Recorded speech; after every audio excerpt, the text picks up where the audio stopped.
Hello everyone, today we are going to discuss a very interesting topic in the translation studies. The concept of process-oriented developed by James Holmes in an article titled The Name and Nature of the Translation published in 1972.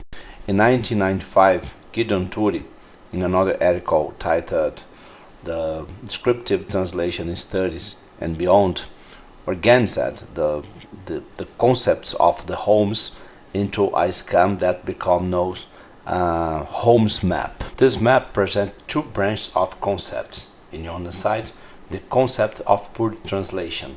In the other side, the concept of applied translation. Therefore, within the concept of pure translation, we have what can be called descriptive pure translation. And within the descriptive pure translation is the concept that we will study today, that is the process oriented.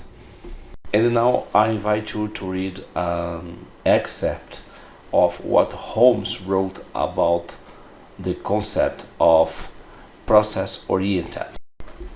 Process oriented DTS concerns itself with the process of or act of translation itself. The problem of what exactly takes place in the little black box of the translator's mind as he creates a new, more or less matching text in another language has been the subject of much speculation on the part of translation theorists. Psychologists have developed and are developing high sophisticated methods for analyzing and describing others' complex mental processes.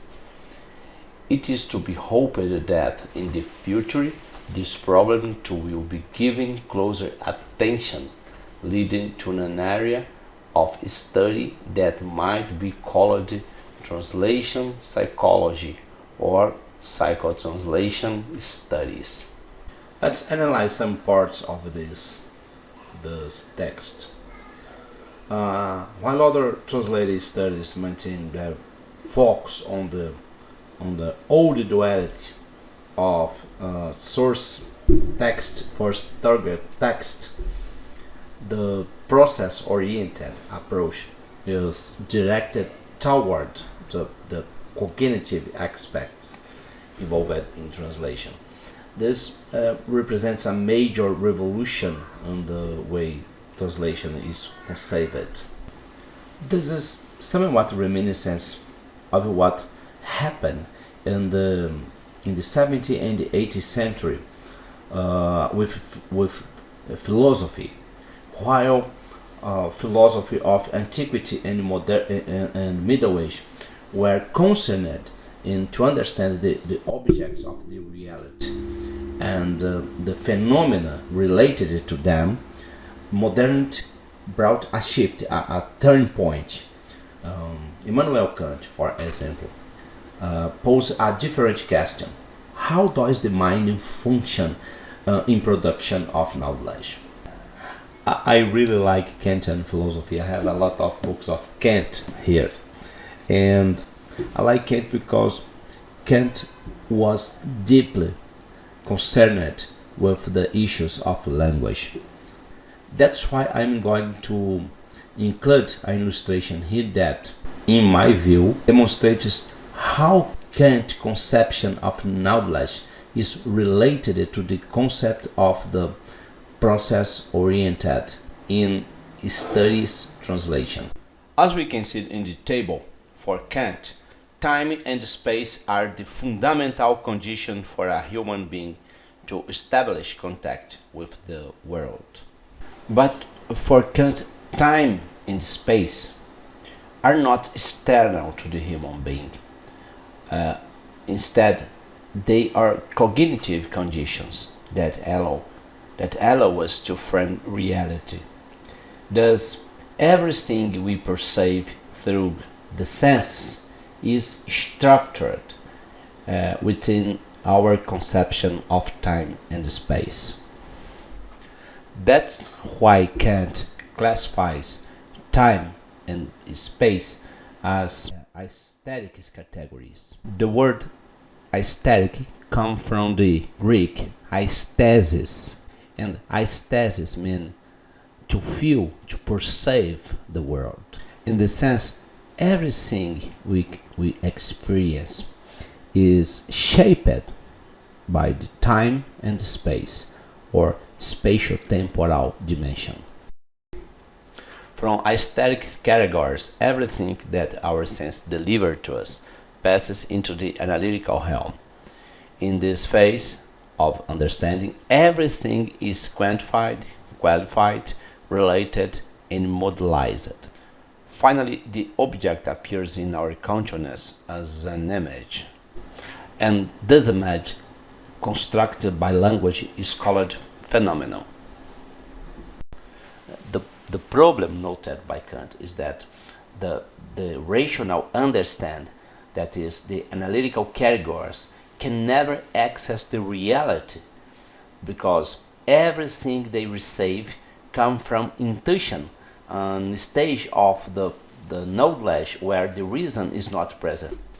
But how is this problem noted by Kant related to the concept of the process-oriented developed by James Holmes?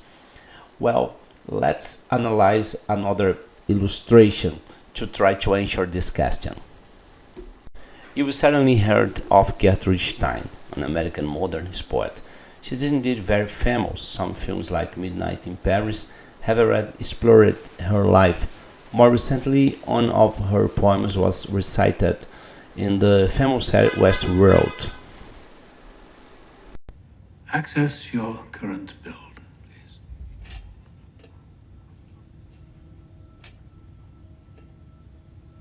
What is your name? Rose. Is a rose. Is a rose. Gertrude Stein. I admit the last one is a bit of an anachronism, but I couldn't resist. As you have seen, there is a line in the Gertrude Stein poems that says, "A rose is a rose is a rose is a rose." If you think about translate this into Portuguese, what immediately comes to mind is rosa é uma rosa é uma rosa é uma rosa. However, by doing so, I lose certain sound that only makes sense in English, the sound of the word arose. The question is, what was Gertrude Stein's experience when composing this poem? Since the translator cannot answer that, they must make some decision about which image their translator will evoke in the reader's mind. If we take language from an aesthetic point of view, we will notice that even the author, when writing, translates objects of intuition into linguistic signs that describe them. Therefore, what happens in the translator's mind is something very different from what happens in the author's minds. While the author converts intuitive image into signs, the translators convert signs into other signs. So, what can you conclude from what we have seen about the process-oriented? In translation studies, the process-oriented focus on understanding the cognitive and the decision-making that occurs in the translator mind while translating a text. Furthermore, we can also conclude that considering the mental process involved in the translation, the process-oriented do not intend to abandon other approaches like product-oriented or function-oriented. On the contrary, the process-oriented seeks to bridge the gap between these two approaches. Well, was a brief approach to this aspect of the translation studies that appears in James Holmes maps as process-oriented. And I hope I have at least managed to present the general outlines of this concept of the translation studies. So thank you for your attention.